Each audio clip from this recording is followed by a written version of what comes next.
کہ وادی رضا کی کوہ ہمالا رضا کا ہے، جس سمت دیکھیے وہ علاقہ رضا کا ہے۔ اگلوں نے بھی لکھا ہے بہت علم دین پر، جو اس صدی میں ہے وہ تنہا رضا کا۔ ایسے یاد کیا جاتا ہے، اس طریقے سے یاد کیا جاتا ہے حضور اعلیٰ حضرت کہ وادی رضا کی کوہ ہمالا رضا کا ہے، جس سمت دیکھیے وہ علاقہ رضا کا ہے۔ اگلوں نے بھی لکھا ہے بہت علم دین پر، جو اس صدی میں ہے وہ تنہا رضا کا۔ وجہ کیا ہے کہ علم سے محبت ایسی تھی، علم سے لگاؤ ایسا تھا کہ جب علم میں لگے تو علم نے آپ کو ایسا زندہ کر دیا کہ 100 سال ہو گئے، لیکن آج بھی جب نام لیا جاتا ہے تو ایسا محسوس ہوتا ہے کہ وہ آج بھی موجود ہے۔ تو علم نے آپ کو زندہ کر دیا۔ علم یہ حیات ہے، علم حیات عطا فرماتی ہے، علم نور ہوتا ہے۔ حضور اعلیٰ حضرت رضی اللہ تعالیٰ عنہ کو ڈاکٹر نے کہا تھا کہ جب آنکھوں میں تکلیف ہوئی، پریشانی ہوئی، ڈاکٹر نے آپ سے کہا تھا کہ آپ کو پڑھنا نہیں ہے، اس لیے کہ پڑھو گے تو آنکھیں خراب ہو جائیں گی۔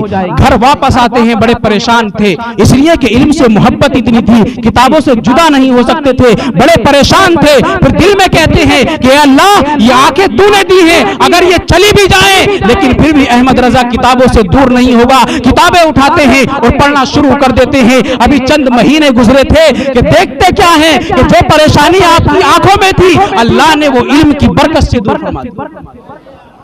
بغیر کسی علاج کے اور بغیر کسی دوائی کے علم کی برکت سے اللہ رب العزت نے اعلیٰ حضرت کے علم میں اعلیٰ حضرت کی آنکھوں کی جو پریشانی تھی وہ بھی دور فرما دی، بلکہ خود فرماتے ہیں بلکہ میری بینائی پہلے سے زیادہ ہو گئی علم کی برکت سے۔ علم یہ نور ہوتا ہے، یہ جلا بخشتا ہے انسان کو اور حیات عطا فرماتا ہے۔ مالدار دیکھتے نہیں ہو، مال کمایا انسان نے اور کمانے کے بعد دنیا سے چلا جاتا ہے، کون کھاتا ہے؟ بچے کھاتے ہیں۔ اور جب پوچھتے ہیں نا بچوں سے کہ تمہارے پردادا کا دادا کا نام بتا دیتے ہیں، پھر پردادا کا نام بھی نہیں بتایا جاتا ہے اور ان سے آگے کا تو بالکل نہیں بتایا جاتا ہے۔ مال کھایا اور بھول گیا، لیکن علم ایسی چیز ہوتی ہے اگر علم چھوڑ کر کے مرو گے تو پھر دنیا بیت جائے گی، صدیاں بیت جائیں گی، لیکن آپ کو یاد کیا جائے گا۔ اور صرف تمہارے اپنے بچے نہیں بلکہ پوری دنیا تمہیں اس علم کی برکت سے یاد کرے۔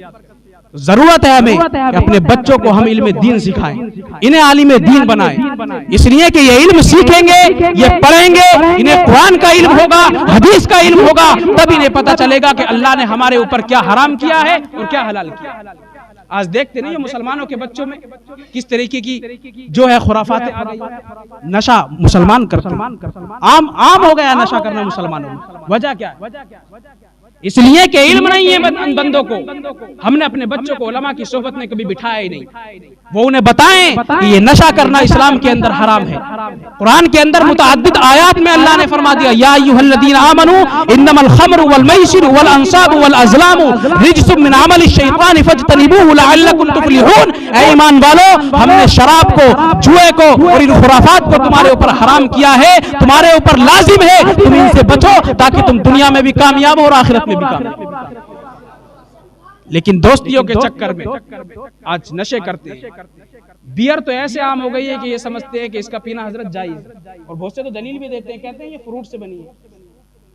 اللہ کے رسول فرماتے ہیں جب قیامت قریب ہوگی نا تو حرام چیزوں کے نام لوگ حلال رکھیں گے تاکہ اسے پی سکیں، اس حرام کام کو کر سکیں۔ اور آج وہی دور آ گیا ہے، کہتے ہیں جوس ہے۔ کوئی فرق نہیں ہے شراب اور بیئر میں، دونوں ایک ہی قسم کے ہیں۔ جتنا گناہ شراب پینے میں ہے اتنا گناہ بیئر پینے میں۔ لیکن دوستیوں کے چکر میں انسان کیا نہیں کرتا ہے، دوست کے ساتھ بیٹھے اور نشے کے عادی، نشہ کر رہے۔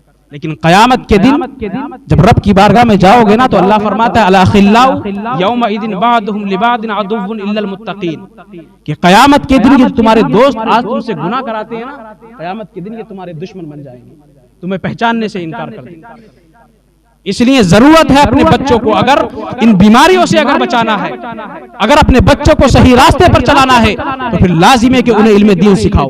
اپنے گھر میں کوئی نہ کوئی، سب بچوں کو اگر نہ بھی پڑھا سکو تو کم سے کم اپنے گھر میں ایک عالم دین ضرور بناؤ۔ اس سے فائدہ یہ ہوگا کہ وہ تمہیں بتائے گا کہ کیا حرام ہے اور کیا حلال ہے، اور وہی تمہیں بتائے گا کہ علم کی فضیلت کیا ہوتی ہے اور علماء کی فضیلت کیا ہوتی ہے، ان کا احترام کتنا ہوتا ہے، وہی تمہیں بتائے گا۔ اور جب علم سے بالکل دوری ہوگی تو پھر تمہیں نہ حلال کا پتہ چلے گا نہ حرام کا پتہ چلے گا۔ اللہ رب العزت کی بارگاہ میں دعا ہے کہ اللہ ہم سب کو نبی کریم صلی اللہ علیہ وسلم کی سیرت پر عمل کرنے کی توفیق عطا فرمائے. آمین بجاہ سید المرسلین وما علینا الا البلاغ. السلام علیکم.